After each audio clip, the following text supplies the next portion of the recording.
Cet exercice de saisie de schéma et de routage sur KiCad s'adresse de prime abord, mais pas exclusivement, à des étudiants de BTS-SN ayant pris en main le logiciel au travers des différents tutoriels illustrant la réalisation d'un petit module d'adaptation entre la sortie de téléinformation d'un compteur EDF et un Raspberry Pi.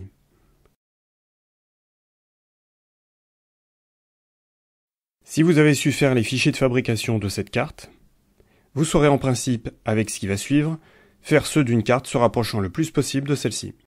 L'objectif est de faire un nouvel exercice du même type, mais en totale autonomie, chez soi, sur son propre matériel, en installant, comme indiqué dans les tutoriels déjà cités, des librairies complémentaires pour disposer de tous les symboles, empreintes et modèles 3D. Ces librairies sont en téléchargement. La carte retenue est un module de communication pour échanger des données sur le bus CAN. Elle est bon marché, contient peu de composants et pourra servir de support pédagogique pour s'entraîner afin de faire communiquer entre elles des cartes de type Arduino, Raspberry Pi ou autres. Il ne s'agit pas pour autant d'un exercice de rétro-ingénierie, puisque le schéma structurel peut être facilement trouvé sur Internet. On y trouve une connectique pour l'alimentation et la communication SPI, avec le composant ou la carte qui pilotera le module, par exemple une carte Arduino. Une LED et sa résistance de polarisation pour signaler la présence de la tension d'alimentation. Un circuit spécialisé contrôleur de bus CAN de chez Microchip pour gérer les échanges sur le bus. Il nécessite une résistance de pull-up pour invalider son entrée de reset. Un quartz pour cadencer les échanges. Un circuit d'adaptation de niveau de tension. Pour rappel, le bus CAN est différentiel. Une résistance de terminaison de bus de 120 ohms que l'on peut mettre en service ou non avec le cavalier J1 en fonction de l'endroit où sera câblé le module sur le bus. Un raccordement par paire torsadée, sur bornier à vis ou sur un connecteur. À cela viennent s'ajouter des condensateurs de découplage qui interviennent en tant que réservoir d'énergie et suppresseurs de phénomènes transitoires sur la tension d'alimentation. Le tour du propriétaire étant terminé, il faut se rendre à l'évidence. Le but du jeu est ni plus ni moins de copier une carte chinoise.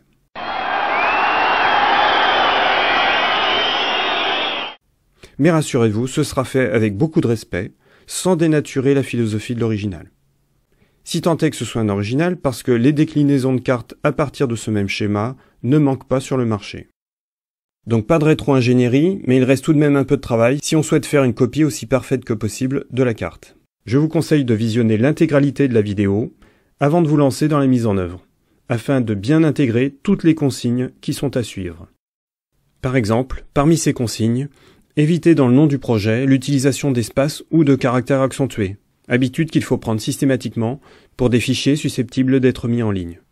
Dans le cas d'un routage, il faut uploader les fichiers Gerber, et certains sites de fabricants ne gèrent pas des noms de fichiers contenant ces caractères, et par conséquent la commande ou la simulation de commande ne fonctionne pas.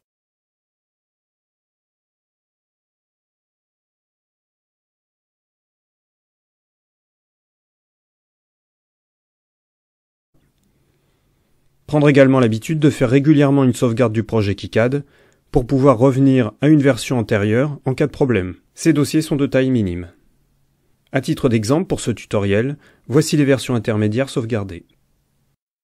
La première chose va consister à récupérer les librairies complémentaires, les désarchiver et les placer dans leurs dossiers respectifs. Pour les symboles, c'est ici. Pour les empreintes et logos, ici. Et pour les modèles 3D, c'est là. Ensuite, dans le projet KiCad, dans le menu Préférences, il faut ajouter ces librairies, respectivement pour les symboles,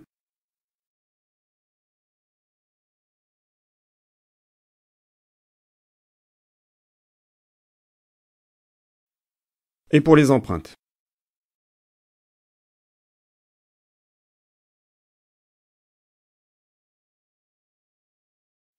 Pour les modèles 3D, ce n'est pas nécessaire, leur emplacement est précisé, en adressage relatif, dans la définition de chacune des empreintes.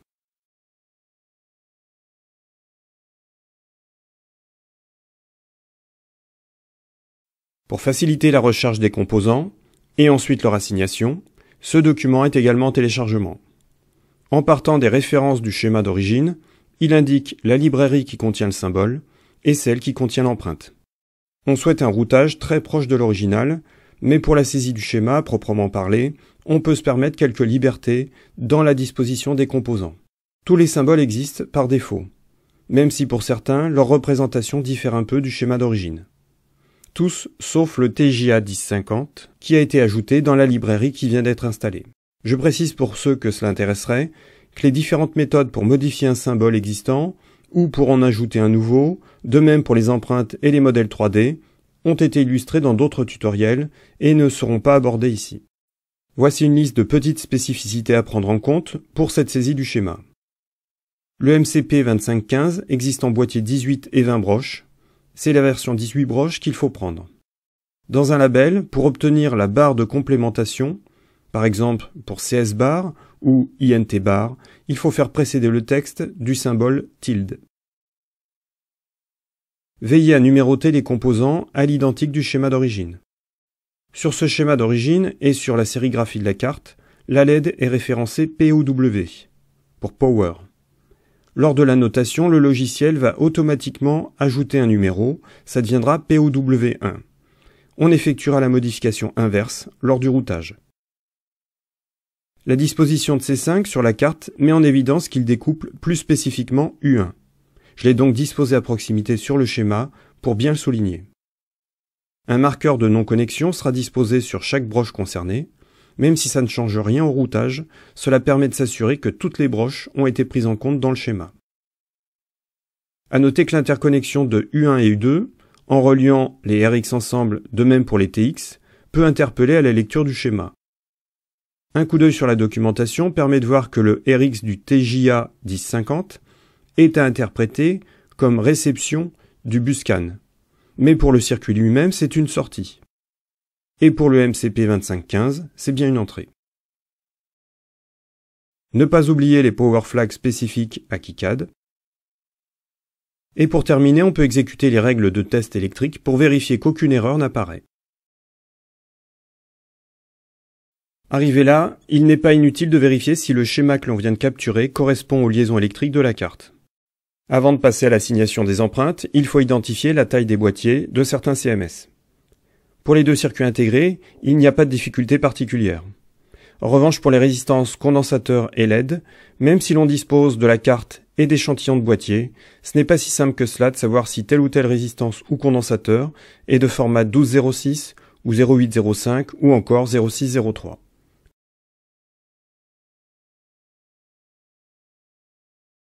Pour rappel, ces valeurs caractérisent la longueur et la largeur du composant, exprimées en centièmes de pouce. Ainsi, un boîtier de 12,06 fait 12 centièmes de pouce en longueur et 6 en largeur.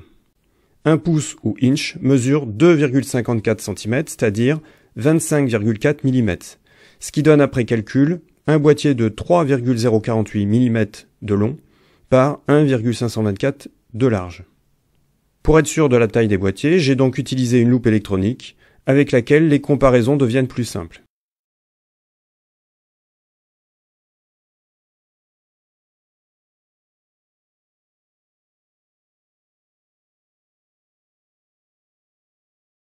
Ainsi, les résistances sont en boîtier 0603. Les condensateurs céramiques associés au quartz également. La LED a un boîtier de 0805. Et le condensateur Tantal a les dimensions d'une résistance 1206, même si son épaisseur est différente. Particularité pour ce composant, dans les librairies KiCad, ces dimensions sont données en unités métriques, ce qui donne 32,16. On peut ensuite passer à l'assignation des empreintes. Voici le résultat attendu.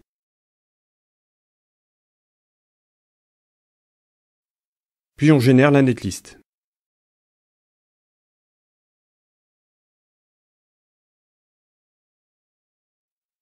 Et on lance le logiciel de routage.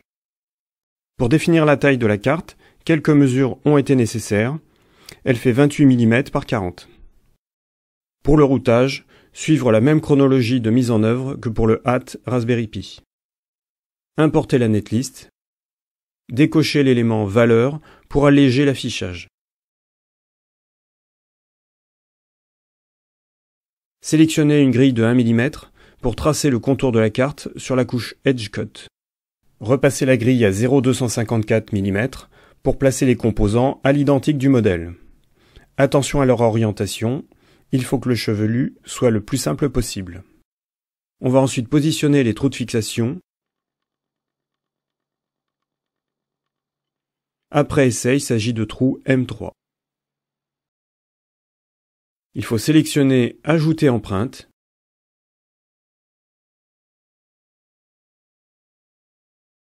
Puis M3 dans la librairie Mounting Hole.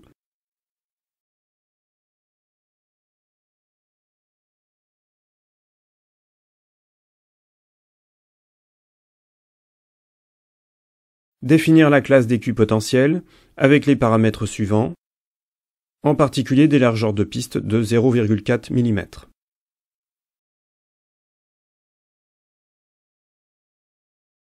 Tracer toutes les pistes côté top, donc en rouge.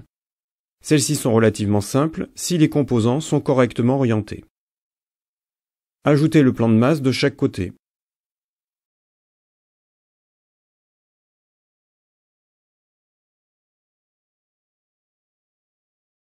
L'isolation sera fixée à 0,4 mm.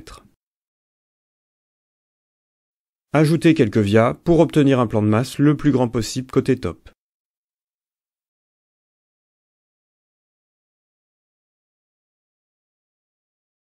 Faire en sorte que le plan de masse suive tout le contour de la carte, sauf au niveau des trous de fixation. Déplacer légèrement des composants et le tracé de leur piste si nécessaire.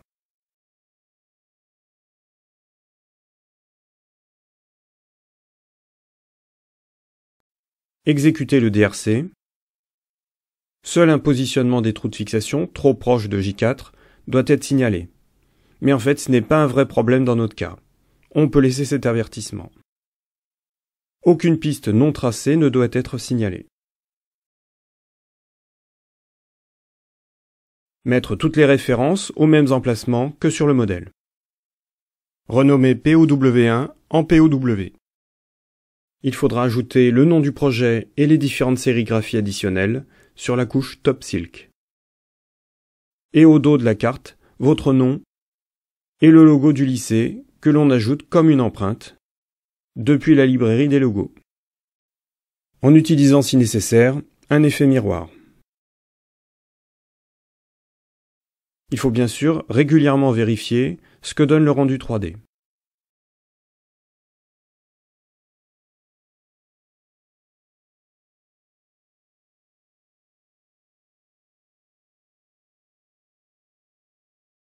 Si on souhaite obtenir les mêmes couleurs de PCB que sur l'original, il faut intervenir dans le menu Préférences, Choix couleurs.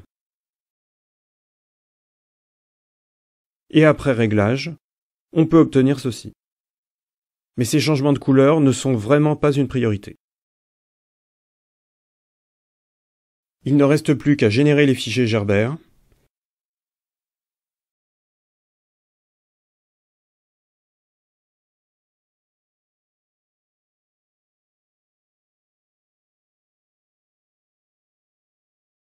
Et à les tester sur le site de son choix.